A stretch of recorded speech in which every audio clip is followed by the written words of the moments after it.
Welcome to Raise the Anchor with host Melissa Burbridge. In this podcast, I will share the stories of individuals who have made major life-changing decisions. The purpose of this podcast is to tell their stories and inspire change within. Stick around and share their journey with me. Welcome to another episode of Raise the Anchor. Today on our show, we're going to be talking about money, how to draw it in, how to get over those limiting beliefs, how to charge your clients what you really want to be charging them. Luckily, we have the best business coach for that, Miss Becky Keen. Welcome to the podcast, Becky. Thanks for having me. I'm so excited to be here. So excited to have you. So I've been watching you for a long time. So has my business partner, Michelle. She loves everything you do. So I can't wait to deep dive and pick your brain. So before you help clients find their preferred clients and cash flow, what did you do? So before I jumped into, the coaching and mentoring space, I was mostly working in oil and gas. My background is as a marine safety advisor. And before that, I worked on ships. So I kind of spent my late teens, early 20s doing a lot of sailing, a ton of traveling as a navigation and safety officer, like all around the world, worked my way up. And then when I was probably more like later 20s, got married, had my first baby, I moved more into the consulting space for within that as a marine safety advisor. So working with oil and gas companies to bring ships in, to figure out regulations, how to comply. And so it's been a really big, it's a big shift from what I used to do, for sure. No, that is a huge change. So do you feel this change is more aligned with your core values? Well, yes and no, because I think my values have been relatively consistent, which in a sense is to follow my heart and to follow my gut. And I would say my life circumstances changed. How I wanted to support people changed. My desires changed. So when I was working in oil and gas, I really wanted to travel and I really wanted to support bigger companies. And that's what I was into at the time. But I think many of us kind of grow up thinking we're supposed to do this one thing for the rest of our lives. And at some point I just realized I don't have to continue to do this. I've outgrown this. I really felt like I was quite done with that industry, but I had a ton of fun while I was in it. Yeah, no, definitely. Definitely as we get older, we change what we want to do. I remember wanting to be like this famous singer as a child. And now I'm doing this. I went from a nurse to this, but yeah, it's a huge change. So is that what led to the career change? Just the change in values? I mean, there was quite a few things. It was, having kids was definitely a big one. When I realized that I wanted to sort of working corporately, I was having a really hard time being the mother that I wanted to be. I wanted to be home. I wanted to get them off the school bus. I didn't want to stick them in, hours of daycare. I wanted to be there and I wasn't finding that to be possible. I was also in a place where I felt super disconnected from what I was doing. When you need to make a change in your life, but you're afraid to make that change.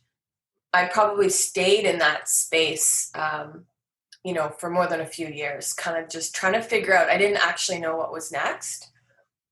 And so for sure having kids, but then, there was a series of events, just all these things continued to happen. That was okay, you need to switch this up. You need to kind of make this change.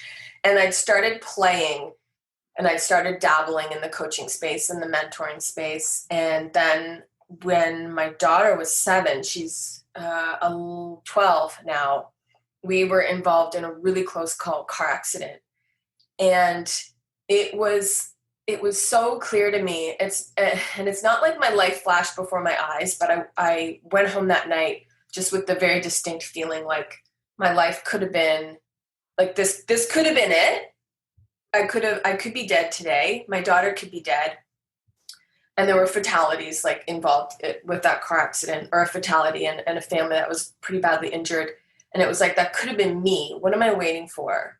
And so, I went home that night and I was like, I'm done. Like, I'm not going to continue to pursue a career that isn't lighting me up anymore. And we spend so much of our time at work.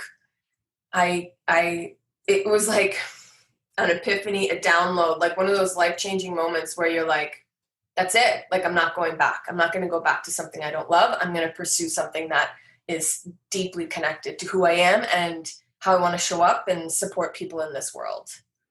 No. Did you ever have doubt after that? Changing? Oh my God. Were you scared to change? Terrified. Yeah, terrified. 100%. Like, change is scary. And even after you've made the change, even after you've started your own business, even after you're making money and you have clients, we're always presented with change and with different circumstances and scenarios. And it's like needing to have this rock solid confidence, even though you don't always feel rock solid, but trusting in yourself that you will do the right thing and you will follow the right path. So yes, I was scared. I continued to be scared. I think that's what drives an entrepreneur, is the fear of failure. It's like, I think for me, it's more the fear. It's not even the fear of failure. It's the fear of not doing the thing. I read this amazing book. Actually, I heard her on Marie Forleo's podcast. So the woman's name is Bronnie Ware, and she wrote the top 5 regrets of the dying.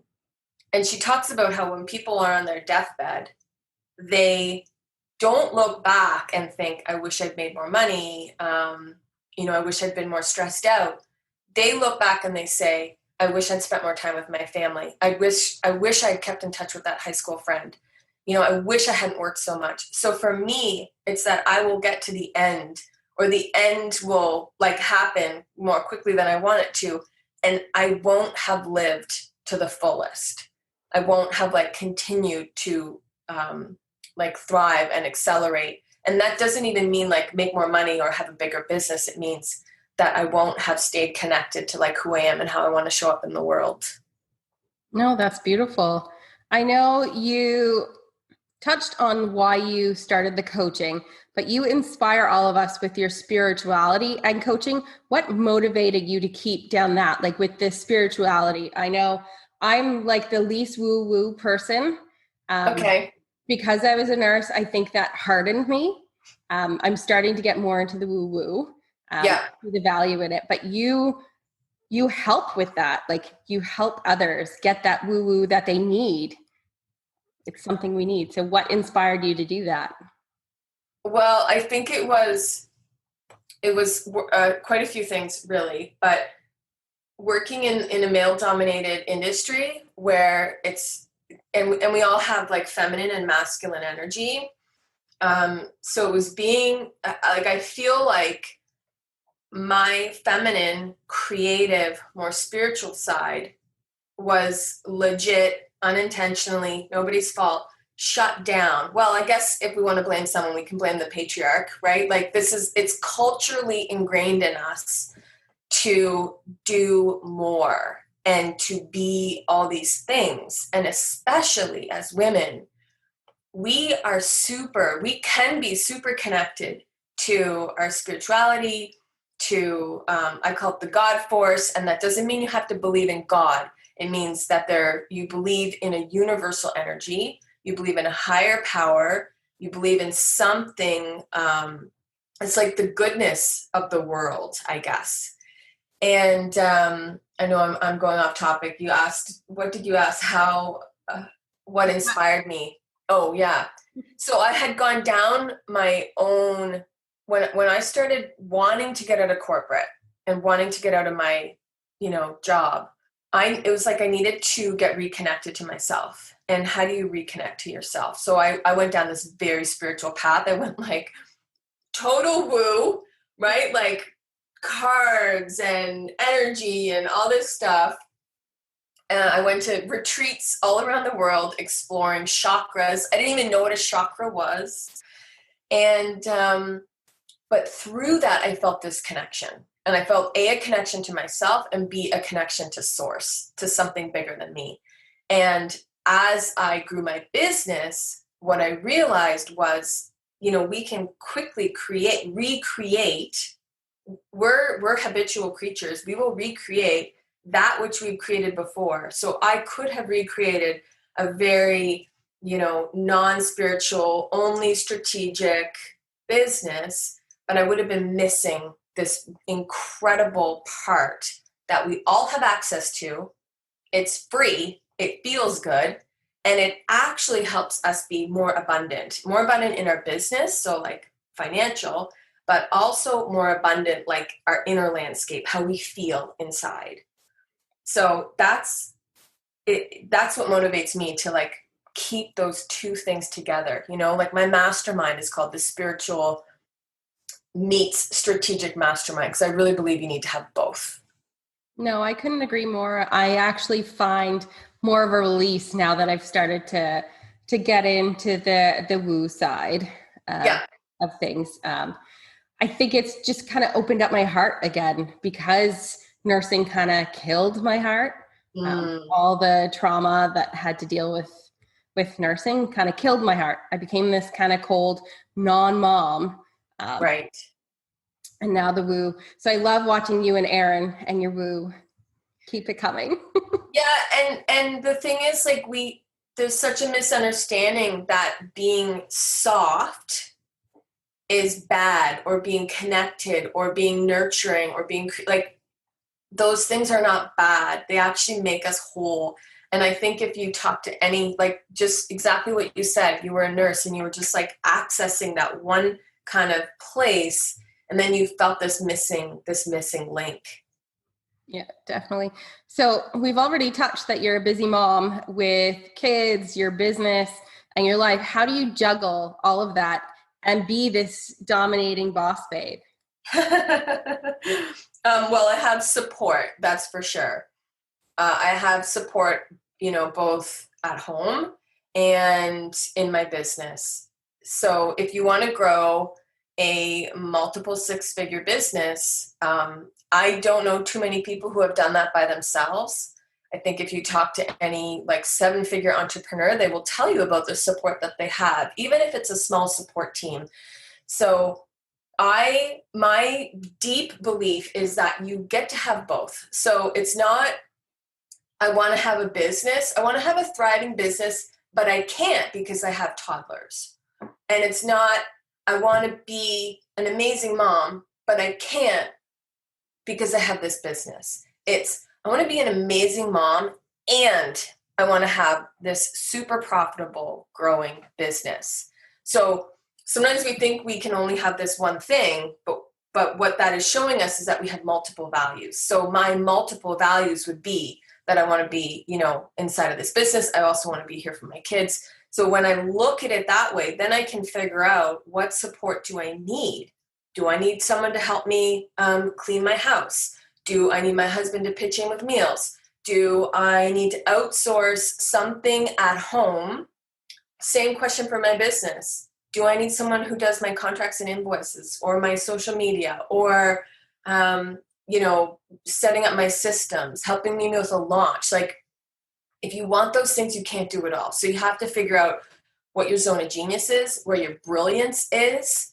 When I think about my business in particular, I try to stay inside of like what I'm really good at and where I can make the biggest mark. Is that doing admin tasks? No, absolutely not. It's doing the coaching, it's doing the mentoring, it's doing the sales, and then building or managing a team. So yeah, I have support. Well, that's good advice. I think a lot of us are going to have to look into that. So you do do great work, and you work with some pretty big names like Elsie Dharma. How does that feel? How does that feel to get that kind of exposure, that somebody who's big in California is reaching out to work with you? Well, it's okay. So Elise Dharma, she's actually Toronto based. She started her business in Toronto. The coach I worked with in California, that was Alyssa Nobriga. So working with both of those incredible women are amazing. And yes, it feels great. It also kicks in, like it brings my imposter syndrome to light, right? Anytime we're exposed to a bigger name or a bigger audience, we ask ourselves if we are of value, if what we have to say matters, if we can actually make an impact.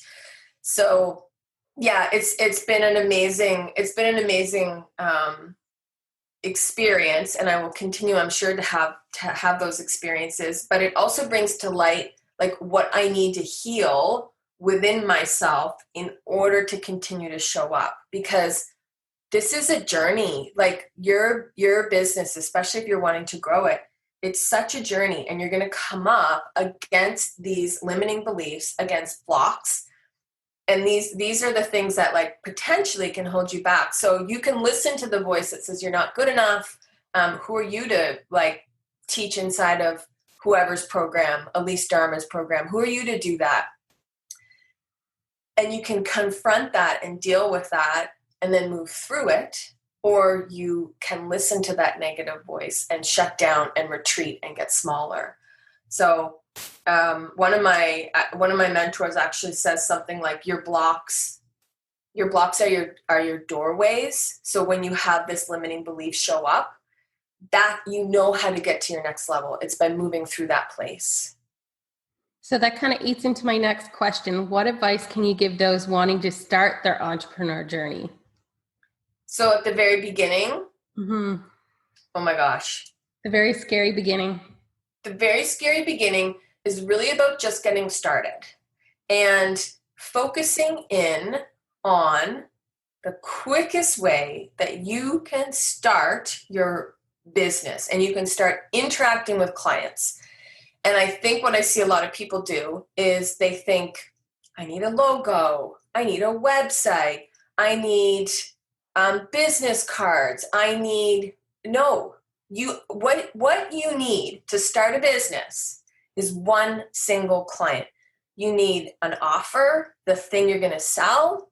You need a mechanism to take payment, and you need an ideal client who's going to purchase that thing from you. So for new entrepreneurs, and actually we talk about this inside of my mastermind, which is more for more seasoned entrepreneurs, is like the quickest way to cash. And that doesn't mean you're going to always be focusing in on that, but without revenue, your business is not going to work. So I like to see early entrepreneurs like get an injection of cash, an influx of cash. So sell a bunch of things. That's going to be some revenue inside your business. Then you can go build your website. Then you can go hire a copywriter or do whatever you need to do. Then you can build a smaller, lower price point product, right? But the very first step is about build it one client at a time. And that's how I built my oil and gas consulting business. One of my first clients was Shell. And it was like, once I had them, I could go to the next place. And same with coaching. I started with one client who bought a 6-week package, and that's how it began. No, that's great advice. I also love hearing the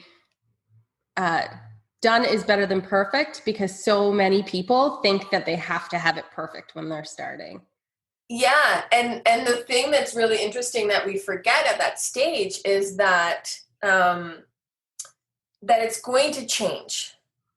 So if you try to get it perfect today, in 3 or 6 months, you're going to have to change it, because you'll have learned things. You'll want to work with a different kind of clientele. And you have to change everything anyway. So like minimum viable product, like get the minimum out there that you need. And then you tweak, then you revise. Like I launched a course a year ago, and it's only now that I'm going back to it to update it.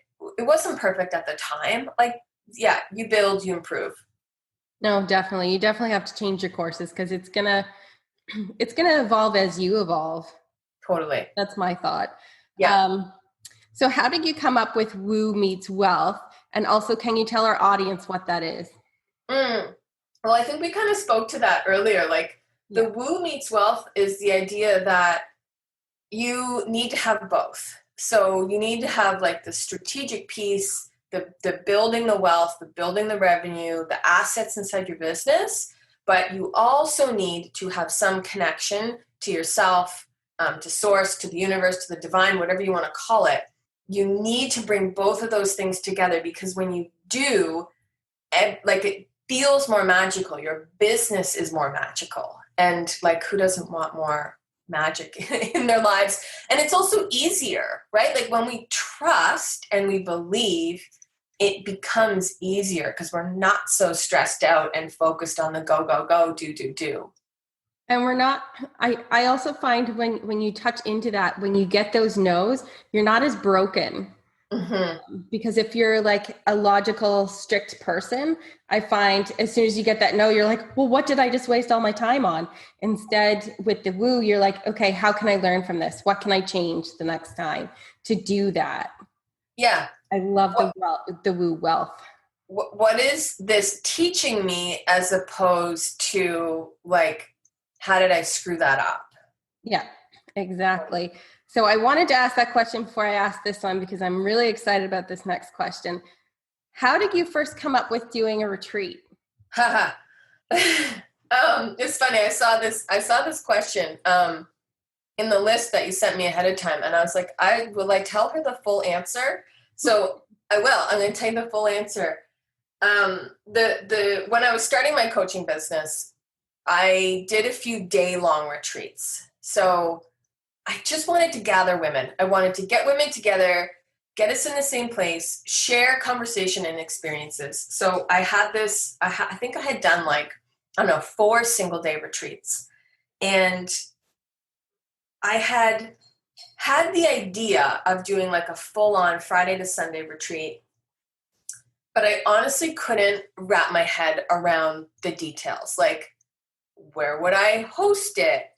Who would come? Would anybody come? Would I be able to sell something in Nova Scotia in the several $1,000 range? So like my brain was shutting me down. My mind was shutting me down from like tapping into this idea.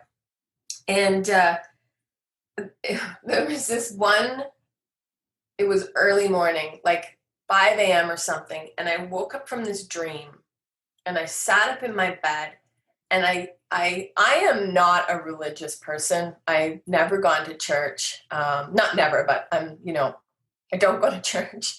And I swear I heard God singing in my head. And I just closed my eyes, and I just felt like the most incredible, it was the same thing the day of the car accident. I felt this incredible, like healing, expansive, open sensation inside of my body. Like I was floating through heaven. I don't know how to explain it any other than that. And like my whole being was just like bathed in golden light. We're going full woo here, but it's the truth. I love it. Yeah. And I had this out of body experience, and I could see the house. I could see the women. I could see the retreat program. Like it was like a download. And this happens to me more and more, where the idea just like flows through me, almost as if I'm a channel. I'm just the channel for, these ideas to come through, which is the beauty of being open to these ideas coming through. Anyway, I saw the whole thing happen. I got up at like 5 a.m. after this download, grabbed my credit card, and I went and I booked the house on Airbnb and wrote out the whole retreat weekend, got it up for sale. It sold out in like 48 hours. Nice.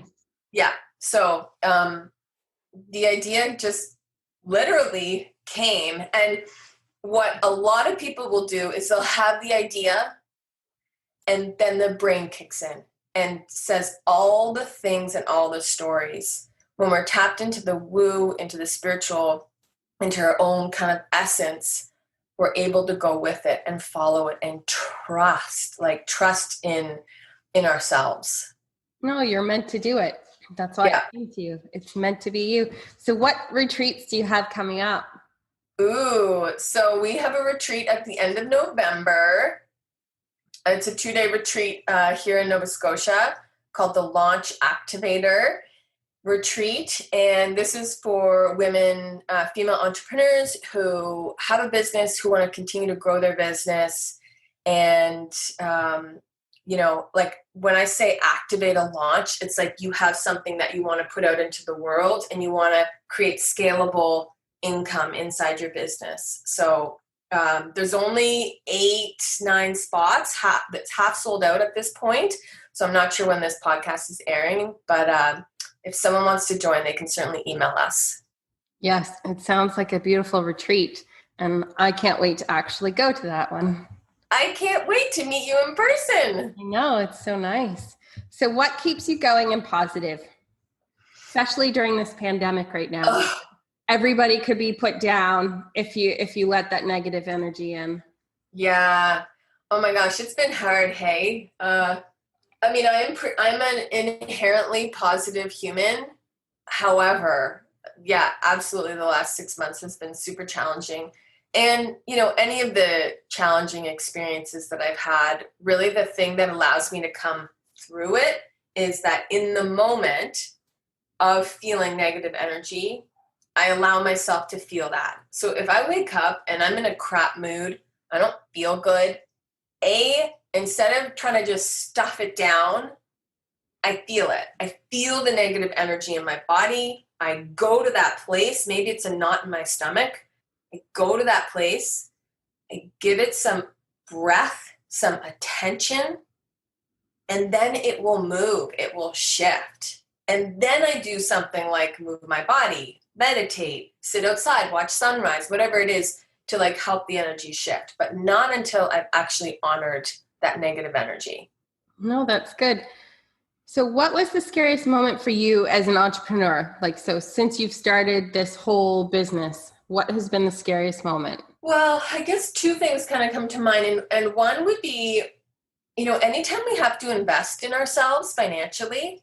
I remember when I built my first website, I actually went to the bank and got a line of credit to build it. And I was so scared. I was going to put this, $5,000 to $10,000 on my line of credit, and then I would fail and it wouldn't work.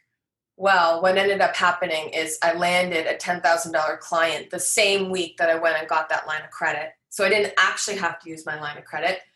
And again, when I signed up for a business mastermind, the one in California, I was nauseous. I was shaking. I felt so scared in my body.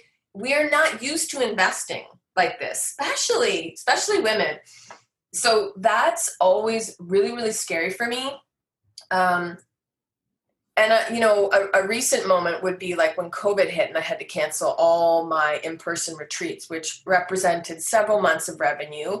And then I had to give, refunds to people. That was pretty scary. I won't lie. Yeah, no, it's definitely hard investing yourself. That's been a hard thing. I think that actually held my business back a lot. I can't tell my husband that I'm going to, well, I can tell him I'm going to your retreat, but I can't tell him the price tag. He might have a heart attack. Yeah, but I feel the worth in that. Yeah, and what's so fascinating is when we invest, it pulls us and calls us forward. One of the ladies in my mastermind, she's like, I will continue to work with you, Becky, because you're invested, because she's invested, she continues to show up. Same thing for me. When I have a coach and I know every month a $2,000 invoice is going to get paid to my coach, you better believe I'm going to show up and do the work to make my business work. Now, that's not to say that you need to always be invested, but it's definitely scary, but it often pays off.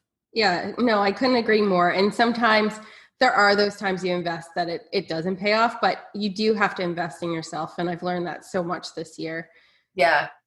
So what was the most rewarding moment in your entrepreneur career so far with your new business? Oh my gosh. Honestly, like when I hear back from other women, like women who have been in my programs or who are existing current clients and they're achieving success, like when I hear someone had their first $10,000 month, or they brought in a couple 5K clients, or they had their first 6-figure year. One of my clients had 100K quarter. Like when I get those messages, I'm like, yes, like, because it's like spreading the wealth, spreading the abundance, and more money in the hands of women. You know, historically, decades, centuries, men have held money. So when more money is in the hands of women, it's like I feel like the dynamic will shift, and it also empowers women to do what they want, and they don't feel so stuck. So yeah, I honestly I can't think of anything else that's more rewarding than that. I mean, and you know, for sure my own success like is rewarding to me, and being able to do things that I want to do. You know, last year before COVID, we took an 8-week family trip, all 4 of us, to New Zealand, Australia, Hawaii. Like that was a dream. That was on my vision board, and that was possible because of my business. So those things deeply reward me as well. No, that's beautiful. So you already touched on who or what motivates you, but who inspires you? Who inspires me? So okay, so many women. Like I could honestly give you like a list of 10 women who inspire me. They're all women who are like going for it, and they're going for it without this like big burnout mentality. But honestly, right now, it's the second week of September. Who is inspiring me right now are my children, who, like, this has been such a crazy year for them, being home. And then now they're back to school. You know, they're on the school bus, they're wearing masks. It's been a really big change. And watching them and how they have adapted so quickly and so gracefully, like, they inspire me. Like every time I want to complain or kind of be down on things, I think about them. I'm like, they're going for it. They're doing it. They're positive. So yeah. Yeah, the children have really adapted better than I think a lot of adults have adapted to the changes. Right? Yeah, I think we could take a page out of their book. Yep. Definitely. Like even this morning down at the school bus stop, there's these 15 little kids. They're so happy. They're like, the bus shows up, they put their mask on, and they go. And they're still chatting away, having a great time. And I'm like, you guys are my freaking inspiration. Yeah, no. The other thing I will say is I get huge inspiration. I try to watch the sunrise as much as possible. Or even just like looking at the sun. I don't know. I get so inspired by watching the sun, because it's like it rises, it gets up, it shines every single day. So when I kind of am feeling that disconnected energy, I'll like tap into the energy of the sun, and I'm like, okay, I got this. No, that's beautiful. Well, I want to thank you for coming on the show today. Thank you for having me. Thank you for joining me for this episode of Raise the Anchor. And subscribe to this podcast so you don't miss the next episode. Don't forget to rate this episode as well. I'm Melissa Burbridge, wishing you smooth sailing.